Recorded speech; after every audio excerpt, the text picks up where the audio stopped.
Juan Ramón Rayo. ¿Qué tal, querido Juan Ramón? ¿Qué tal? ¿Cómo estamos? ¿Cómo estás, Rayo? También a ti también te he encontrado aquí en cuanto llegué, o sea que también eres de los veteranos, de los que me tienes que dar tú a mí la bienvenida, no yo a ti. Pero yo también me estreno hoy contigo, o sea que oye, muy bien. Oye, Rayo, has sacado un libro, lo que pasa es que creo que has empezado la promoción demasiado pronto.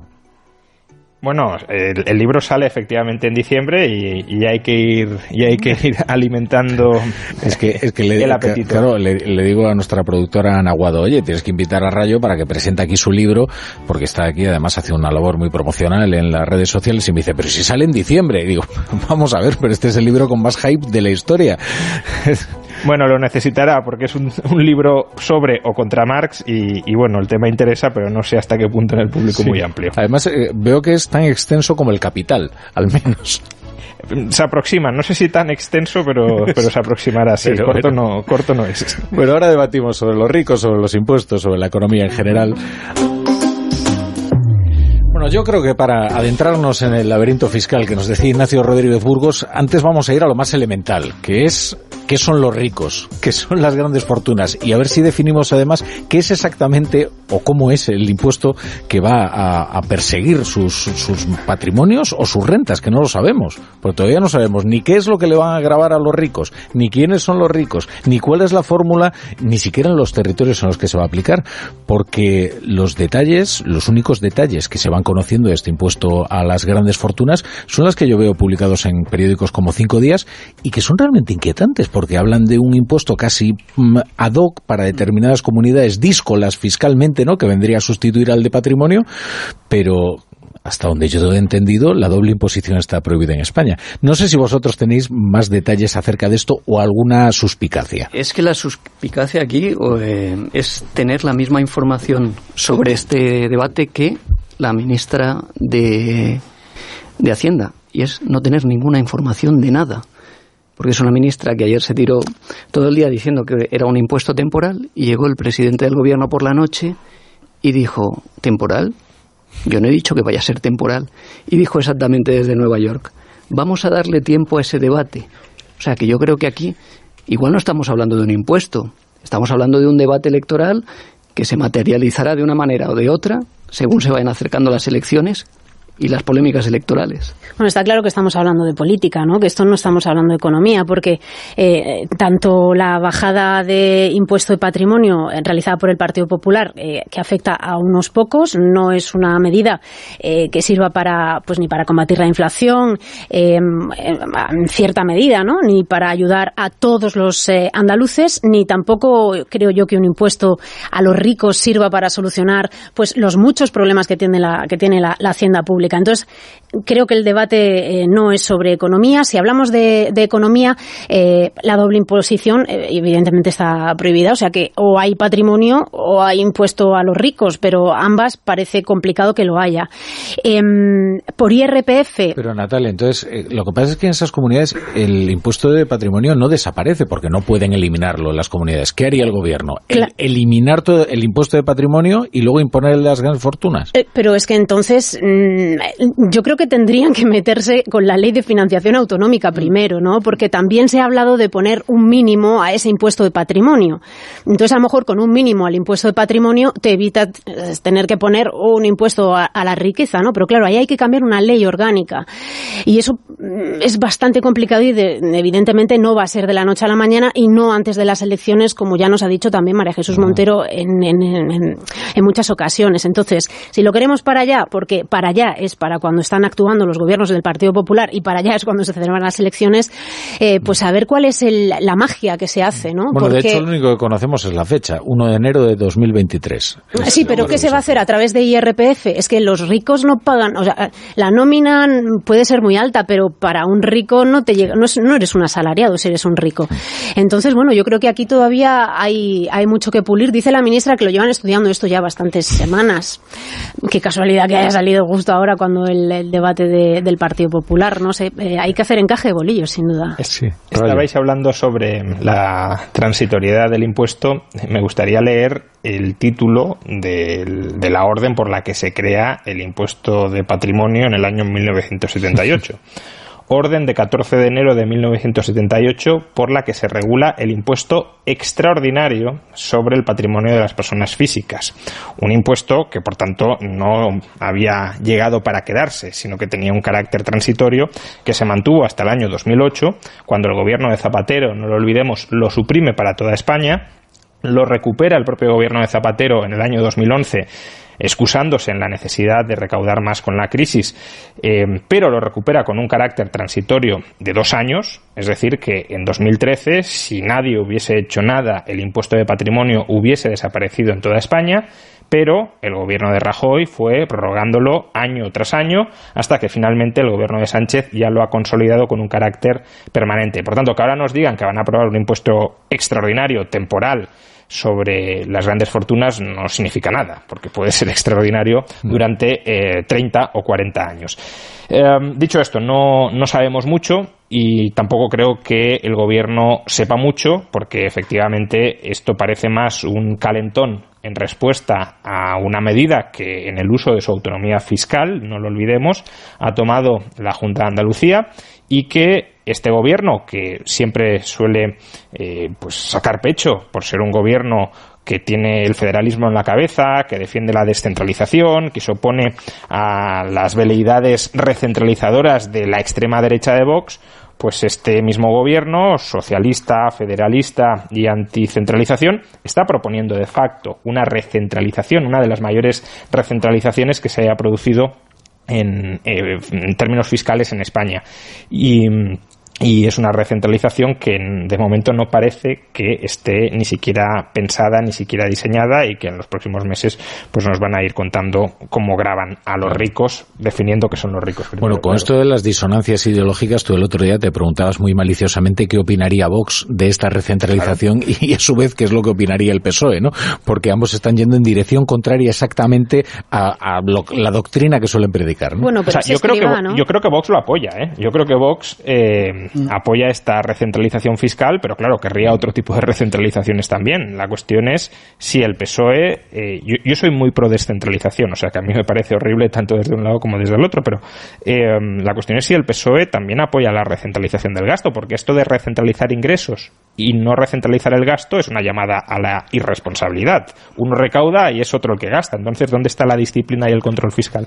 Pero ¿no resultan conmovedoras las contorsiones de los socios del PSOE en el gobierno? Me refiero a los socios nacionalistas, porque recordemos que en 2014 la primera espita de lo que después fue el Procés fue cuando Artur Mas fue a ver a Mariano Rajoy y le pidió un pacto fiscal o independencia, un pacto fiscal que era para recaudar sus propios tributos y hacer lo que le diese la gana. Y ahora nos encontramos que están a un palmo de alinearse con Vox en esta política. Yo no creo que sea tan así. O sea, es verdad que el señor Escrivá dijo lo que dijo aquí en Onda Cero, pero después no le han seguido los miembros del gobierno. Se habla de armonizar. Sí, pero armonizar, tú puedes armonizar poniendo una horquilla tan estrecha, claro, que no tengan margen de... Sí, que no tengan margen de maniobra, pero no creo yo que estén hablando exactamente de lo mismo. Desde luego están mucho más cerca de eso que del pacto fiscal. Sí. Muchísimo más cerca. A mí lo que me dio la impresión es de que quisieron elevar un debate puramente semántico a una cuestión política, ¿eh? Es decir, lo que le achacan a Escrivá es que fuera por el lenguaje recto y asintiera ante la palabra maldita, porque es verdad que él no la pronunció. De su boca no salió centralización, entonces para ser exactos hay que decirlo. Pero cuando Carlos Alsina le pregunta, ¿usted es partidario de una centralización?, él dice sí. Y eso es lo que yo creo, esa inoportunidad política de utilizar una palabra tabú, porque se considera el colmo de lo reaccionario, la centralización, es lo que en el gabinete le reprochan a Escrivá. Y por eso se dice, dejan solo a Escrivá. Bueno, pero yo no sé exactamente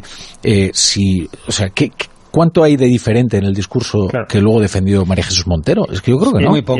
Es que armonizar también es centralizar, no es centralizar plenamente, no es despojar de todas sus competencias, pero sí es recortar la autonomía fiscal. Centralizar la decisión, eso es. Claro, imaginemos que se armoniza con el País Vasco y con Navarra. Pues eso desde el País Vasco y desde Navarra con buenas razones lo verían como un ataque a su autonomía fiscal.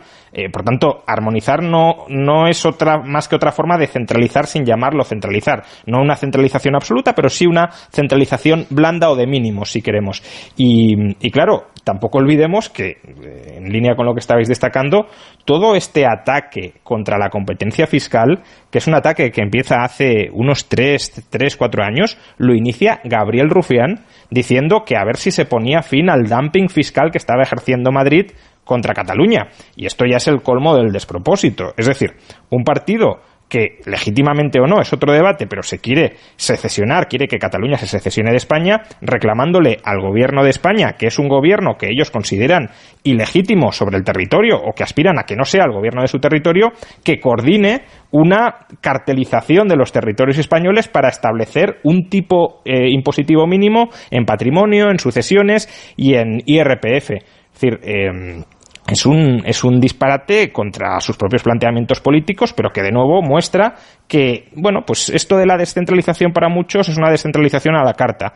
Descentralizo en lo que a mí me interesa y en lo que no centralizo. Es solo una cosa, decía Rayo, ese impuesto temporal o extraordinario de patrimonio del 77 se encajaba dentro de esos pactos de la Moncloa, ¿no? De una unión de partidos políticos, de sindicatos, de empresarios.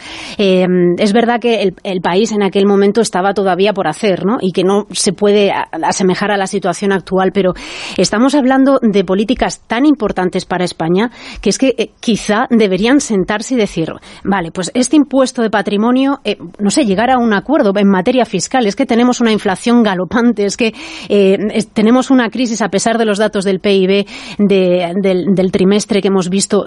Nos queda acabar el año, nos queda el año que viene, tenemos subidas de tipos de interés. Entonces yo creo que deberíamos poner las luces largas y mirar un poco más allá, pero claro, parece imposible, ¿no?, con el sistema político. Bueno, de hecho te diré que algún tertuliano se quejó del debate, ¿no?, sobre, fíjate, aquí estamos enredados con esto, y yo digo, oye, cuidado, con las idioteces que hemos debatido tantas veces en España, hablar de política fiscal a mí me parece incluso algo elevado. Sí, o sea, un sistema de financiación de verdad, autonómica, no me parece un debate bastante pertinente, y es que hay veces, ¿no?, que siempre nos quejamos de la conversación pública. Oye, pues si la conversación pública, en lugar de girar sobre abstracciones identitarias, está girando en torno a la política fiscal y a lo que es justo, legítimo e incluso a la autonomía fiscal de las comunidades, a mí me parece que es bastante interesante. Sí, y además yo, 3 cositas muy rápidas. Los impuestos tienen como fin recaudar ingresos para los servicios públicos, pero en este caso veo que se busca también, sobre todo,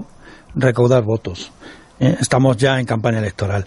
El tema del impuesto de las grandes fortunas puede generar en una doble imposición, por un lado, en una discriminación por territorios, porque hay una posibilidad que defienden, por ejemplo, algunos miembros técnicos de la Organización de Técnicos de Hacienda, del sindicato Gesta, en la que se impondría el impuesto en aquellos territorios donde se ha suspendido el impuesto de patrimonio. De tal manera que tendrías diferentes impuestos por territorio, lo cual sería, un carajal tremendo, ¿no? Y, un enjuague fiscal desde todas. Esto terminaría en los tribunales. Y la ofensiva del gobierno con el impuesto de grandes fortunas, lo que ha conseguido es una cosa muy importante a mi interés, según yo lo veo. Y es que ha logrado tapar otra de la ofensiva del PP, que no tiene que ver con patrimonio, que es la deflactación del impuesto de la renta, que el PSOE se opone, pero se opone no en todos los territorios, porque, por ejemplo, se ha aprobado en el País Vasco, se ha anunciado, donde está gobernando el PSOE. Y eso, con el impuesto de las grandes fortunas, ha logrado evitar que se hable de la deflactación del impuesto a la renta. El impuesto de las grandes fortunas forma parte solo de un concurso de ideas, ¿no?, que se han desatado para castigar, digamos, a las comunidades o para hacer llamémosle una contraofensiva fiscal, después de la ofensiva fiscal del PP. Pues que hemos escuchado otras ideas. Además, Claro, generalmente cuando de un político dices ha tenido una ocurrencia, él se enfada mucho, pero esta vez el propio Chimo Puig reconoce que ha sido una idea que se le ha ocurrido hoy. Con lo cual, escuchad lo que decía Chimo Puig en un debate del diario.es, recordad, presidente de la Comunidad Valenciana. Tiene que haber una redistribución justa y que atienda a criterios. Entre otros, otro criterio que se me ha ocurrido hoy es, que no está mal, y hace tiempo que se me ocurrió, pero es que hoy se lo he verbalizado al presidente del gobierno, es que si hay algunas comunidades autónomas que pretenden el desarme fiscal, pues que el esfuerzo fiscal también se compute a la hora de la distribución de los ingresos del Estado. Es que me ha recordado mucho Chimo Puig en esta expresión a María Jesús Montero, porque viene a decir el presidente de la Generalitat, es algo que se me ha ocurrido hoy, pero que se me viene ocurriendo desde hace mucho tiempo. Entonces, pero es silencio. Entonces es como esa ubicuidad espaciotemporal para las ocurrencias. Son fenómenos que van a suceder según se acerquen las elecciones.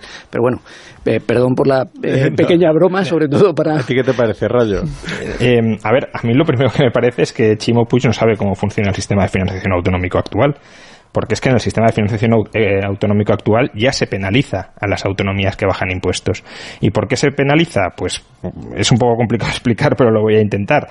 El 75% de la recaudación que supuestamente han de tener las comunidades autónomas en función de los impuestos que tienen cedidos y transferidos, ese 75% se coloca en un fondo común, que es el Fondo de Garantía de Servicios Públicos Básicos, y luego ese dinero se redistribuye entre las autonomías en función de distintos parámetros. Pues bien, cada autonomía, repito, ha de aportar el 75% de lo que se supone que tendría que recaudar con los impuestos que se le han transferido. De tal manera que si una autonomía baja impuestos, igualmente tiene que aportar el 75% de lo que debería haber recaudado por ese impuesto. De modo que no es que se lo ahorres a tus ciudadanos, es que se lo ahorras, pero lo tienes que seguir poniendo en el fondo común. Eso ya está penalizado. Con lo cual, que diga Chimo Puig hay que penalizar a las autonomías, pues no sé si se refiere a que hay que penalizarlas todavía más, o es que lo más probable es que ni siquiera sabe cómo se determinan los criterios por los que se les transfiere el dinero a los presidentes autonómicos. Pues mira que se queja del sistema de financiación, si no lo conoce desde luego. Valencia tiene motivos para quejarse.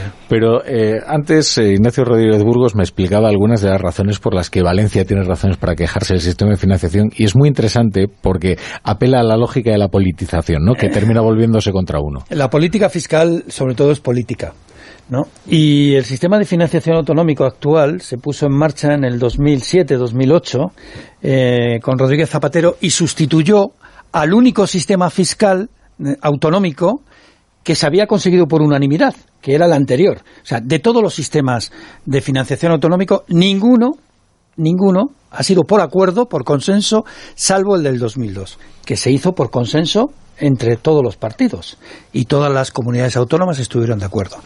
Ese sistema fiscal salta por los aires debido a la evolución económica, la inmigración y otras cuestiones. Pero resulta que el que se pone en marcha, el nuevo, de Rodríguez Zapatero, se hace sin consenso. Es prácticamente una imposición desde el Partido Socialista y de sus aliados de Convergencia y Unión. Se establecen una serie de fondos para tener contentos a todo el mundo. Y una de las dos regiones que salen más perjudicadas, teniendo en cuenta su renta y su evolución económica, son Valencia y Murcia. Bien.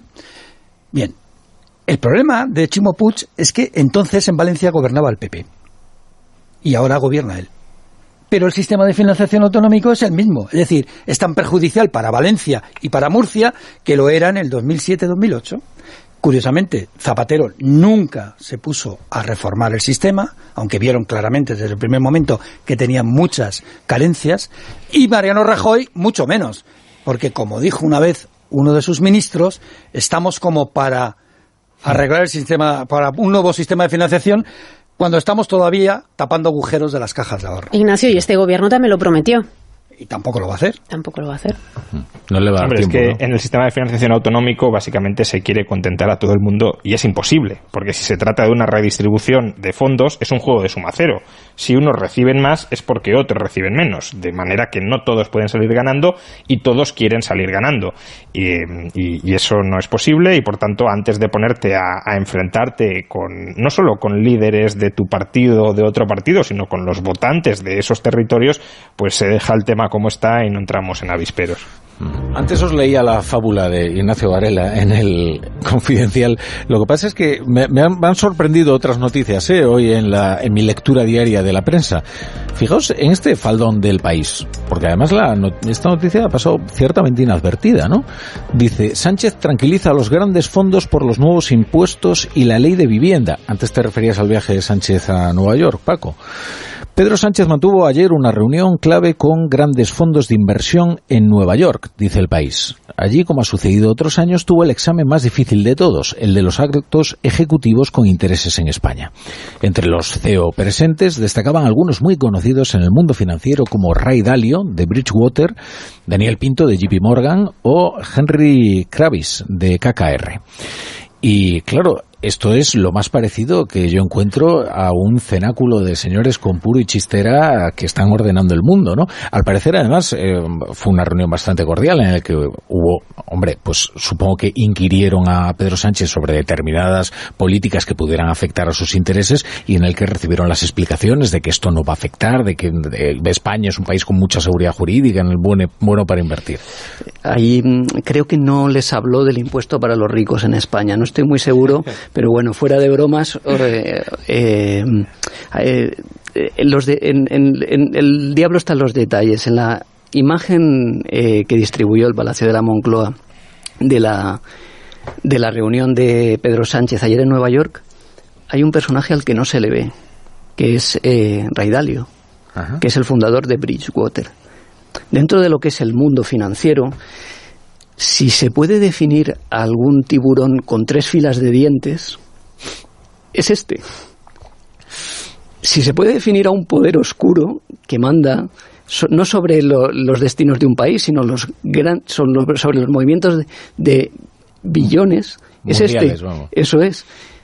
Y no aparece en la imagen de la Moncloa, pero Sánchez hizo muy bien, se sentó con ellos para prometerles rigor fiscal, que por supuesto no iba a subir la deuda y que iba a respetar los límites de déficit y que España es un país serio. Hizo muy bien, pero choca muchísimo la retórica de esta reunión, para la que os recomiendo que leáis mañana la crónica de Carlos Segovia, porque la reproduce íntegramente con la retórica que mantiene aquí.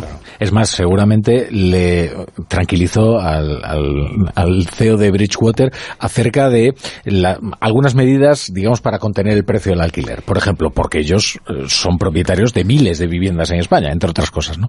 Sí, esto también lo hizo Pedro Sánchez en Davos, ¿acordáis? O sea, que creo que la imagen pública del presidente a nivel internacional está muy bien cuidada.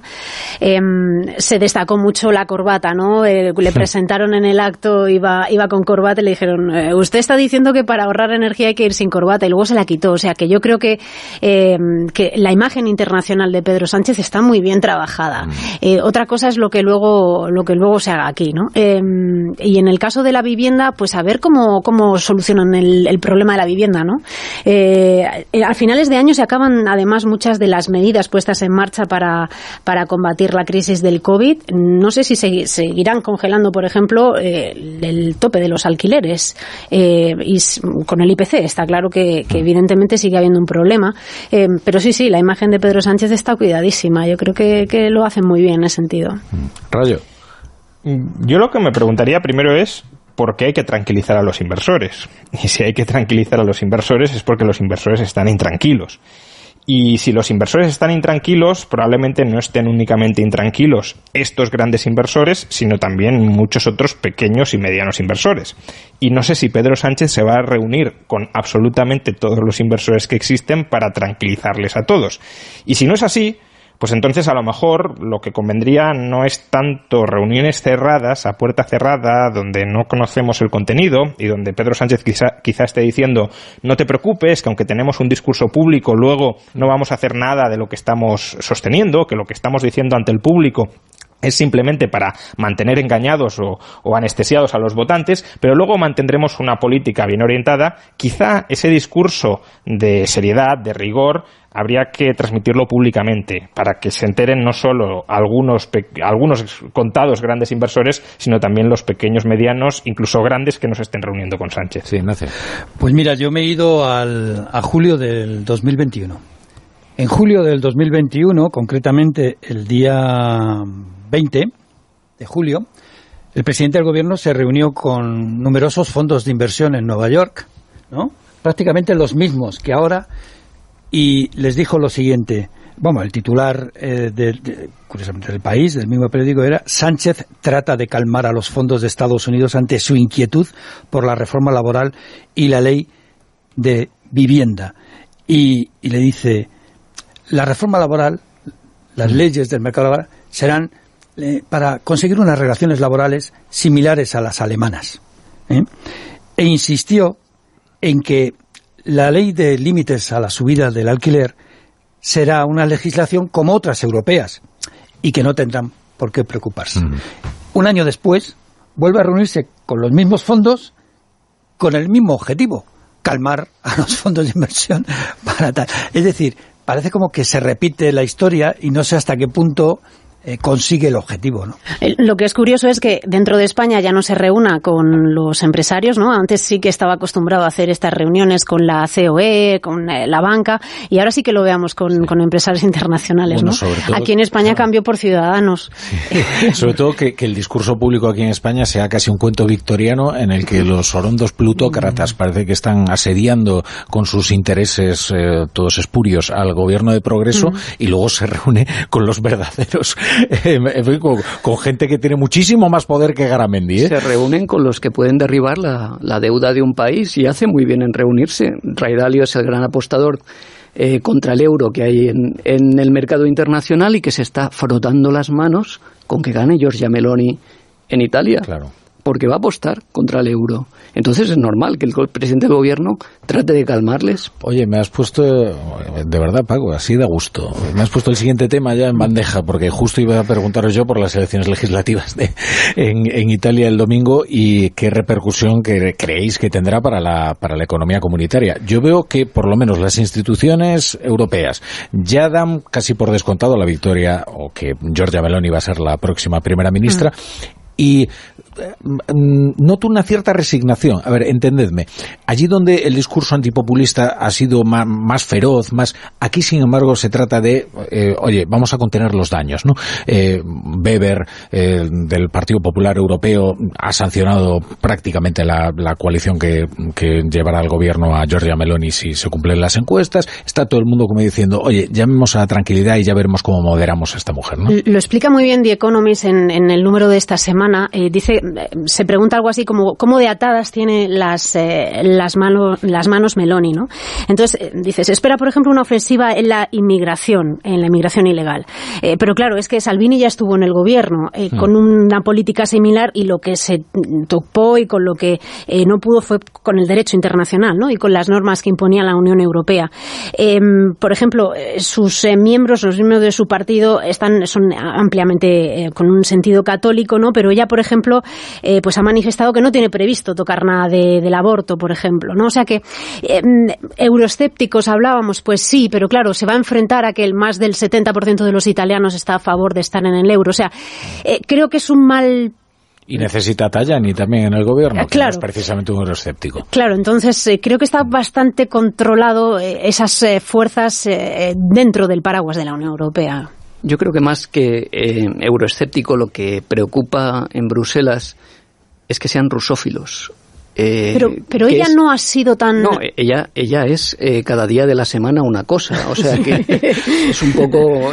o sea, y no es ella solo, es Berlusconi, que se ha declarado abiertamente rusófilo esta semana, que ha justificado de aquella manera la invasión de Ucrania, diciendo que lo único que quería este buen chico llamado Vladimir era sacar del gobierno a un payaso llamado Volodymyr. Entonces, eso es lo que realmente preocupa por un lado, y por otro lado, este es un gobierno populista de extrema derecha que va a ganar las elecciones por el descontento social a las reformas. Y entonces... ¿Qué va a pasar ahí? ¿Va a seguir haciendo las reformas o va a romper con Europa? ¿Qué va a hacer Europa? Que eso es lo que está por ver. ¿Va a activar el mecanismo para proteger a la deuda italiana y comprar bonos italianos mientras Italia no hace sus deberes? ¿O se va a quedar quieto? Esas son las dos incógnitas. O le va a cerrar el grifo, porque 200.000 millones de euros de los fondos europeos están todavía por ver cuánto va a llegar. Entonces puede ser. Pues entonces, si le cierra el grifo y la deuda italiana se empieza a tambalear, el colega de mesa de Pedro Sánchez, llamado Ray Dalio, va a ganar mucho dinero apostando contra el euro. Pero no creo, porque si Pedro Sánchez ya le ha dicho que no, pues... Bueno, además iba con corbata en la foto. Sí. El problema quizás sea la perspectiva de que el grifo esté abierto. No sabemos si el grifo lo van a abrir o no lo van a abrir, pero el hecho de que lo puedan abrir, de que haya cierta predisposición a abrirlo, quizá induzca ciertos comportamientos no del todo responsables. Luis Garicano esta semana, en el artículo que publicó en Financial Times, daba un dato que es verdad, yo al menos no había caído en ello. A Mario Draghi lo dejan caer cuando el Banco Central Europeo anuncia el nuevo mecanismo para rescatar países. ¿Y por qué? Pues porque, claro, si no hay un mecanismo abierto, necesitas a un tipo serio, a un tecnócrata que inspire confianza en los mercados, porque estás a merced de los mercados. Ahora, si el Banco Central Europeo sale y dice, bueno, pues si hay un ataque de los mercados y yo te voy a rescatar, pues entonces incluso los más impopulares o los más populistas pueden estar al frente del gobierno confiando en que el Banco Central Europeo los rescate y que no tengan que adoptar políticas que no quieren adoptar. Bueno, pues he estado muy a gusto con vosotros, pero voy a tener que poner fin a este cenáculo de terminales mediáticas. Juan Ramón Rayo, muchas gracias por estar aquí en La Brújula, y nada, te esperamos por aquí. Natalia Hernández, buenas noches. Y Paco Pascual, espero que vuelvas, que hayas estado a gusto y vuelvas aquí a La Brújula. Siempre que me invites. Venga, Ignacio. Hasta lunes. Pasa un feliz fin de semana. Muchas gracias.